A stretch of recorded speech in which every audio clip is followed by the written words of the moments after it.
আমেরিকার পতনের পরে এরপরে ইসরায়েল হবে এই বিশ্বের রুলিং স্টেট, এবং সেই দেশ থেকেই দাজ্জাল বের হবে এবং সারা বিশ্ব শাসন করবে। তারপর কি হবে? তারপরে এই মালহামাটা হবে যার কথা বললাম, অথবা এই মালহামার পরে ইসরায়েল হবে এই বিশ্বের রুলিং স্টেট। তারপরে এদেরকে প্রতিহত করার জন্য আল্লাহ রাব্বুল আলামিন মুসলিমদেরকে ঐক্যবদ্ধ করবেন। প্রত্যেকটা দেশ, প্রত্যেকটা গ্রাম, প্রতিটা জায়গায় যারা ইমানদার যুবক থাকবে, যুবকদের কথা এই জন্য বলছি তার কারণ তাদের হায়াত থাকবে ইনশাআল্লাহ, আল্লাহ চাইলে।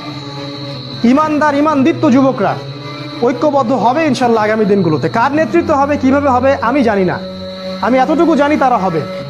কারণ আল্লাহ রাব্বুল আলামিন তার নবীর মাধ্যমে জানিয়েছেন, এই বাংলাদেশ বলেন, পাকিস্তান, আফগানিস্তান, এই পুরো জায়গাগুলো, ইন্ডিয়া, এই জায়গাগুলো থেকে যুবকদের অনেক কাফেলা আসবে এবং তারা ইমামুল মাহদির সাথে যুক্ত হবে। আর ইমামুল মাহদিকে আল্লাহ রাব্বুল আলামিন এই উম্মার ত্রাণকর্তা হিসেবে বের করবেন।